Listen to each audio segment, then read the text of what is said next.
Well, one way that we might answer this is by talking about some problems with the alternative to invitational rhetoric, which is persuasion. And so one thought that we always have had as we develop this approach is that persuasion is the default mode for most of us. When we communicate, we tend to go into the persuasive mode. And that's very common in part because of the argument culture that pervades our society. We tend to approach everything as though it's a fight. We don't think that's the only possibility. We think there are all sorts of tools that are available to communicators. We don't always have to go to persuasion, but we usually do. A second thing that has always struck us is that even though we're all running around the world trying to persuade people, it usually doesn't work. It's very, very difficult to persuade someone else, especially on something that they believe strongly about. And so we tried it. I mean, we often laugh about that. We used to be bullies, persuasive bullies about all sorts of issues. I was anti-television, and I'd run around trying to get people to give up their televisions. And you all know people who, they're Democrats or they're Republicans or they're for gay marriage or against it, and they run around the world trying to get everybody to line up with them. And at some point you realize that's kind of silly, because first of all, it's not working very well. If somebody approaches you and says, you should think in a different way or you should do this thing differently, most of us don't go, oh yeah, you're right, I'll change. Most of us get more entrenched than ever, hold to our position even more strongly. So persuasion doesn't work very well. A third thing that might help answer this question is that all of this persuasion theory that most presentational approaches are based on comes from Aristotle, 5th century BC, classical Greece. He developed his theory for elite white men. These were men at the upper echelons of society who were trying to persuade other men in that same status. And things have changed a bit since Aristotle. Our society is not anywhere close to what that society was like.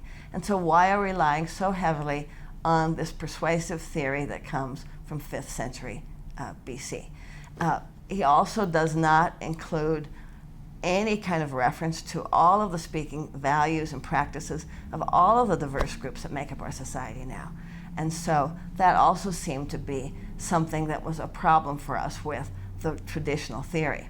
So we both had an amazingly similar experience at about the same time.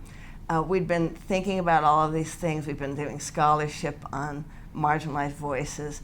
We'd been questioning persuasion.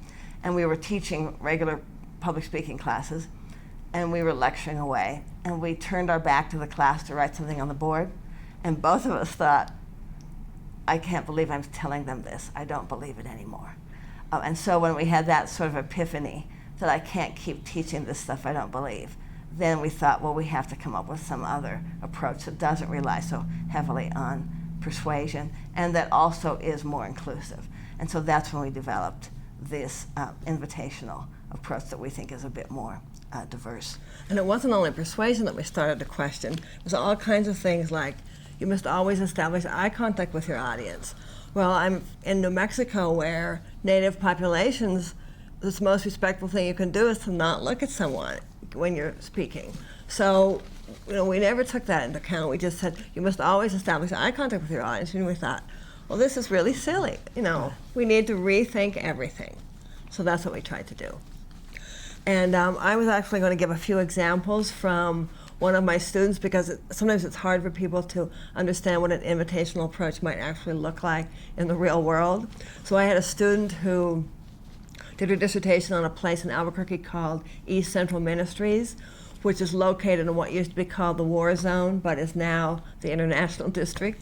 And the man who kind of started East Central Ministries, and it sounds much more Christian than it really is, it's really kind of a community organization. But from the beginning, she noticed all of these kind of invitational things that were happening. So for example, the man who set the organization up lived in the neighborhood for a long time and just sort of talked to people and looked at things instead of marching in and saying, oh, I've got this figured out, I'll tell you what to do, we'll hand out some food and everybody will be okay. So he really sits down with people, invites them to share their opinions on absolutely everything. And one of his funniest examples is some women in the community did some research about how the community didn't have much access to health care. So they did research for a couple of years, then they came to him and said, here are these issues around health care in the neighborhood. And so he said, okay, that's fine. What would you like me to do? Do you want me to go advocate for you at some other clinics or be a liaison? Or they said, no, we want to start a health clinic. He said, oh, ha, ha, ha. He had no idea that was coming, but he said, I never wanted to start a health clinic, but he said, we started a health clinic because that came from the neighborhood and not from me, in some kind of top-down approach. The other thing is they really emphasize self-determination, which we talk about as important to invitational rhetoric.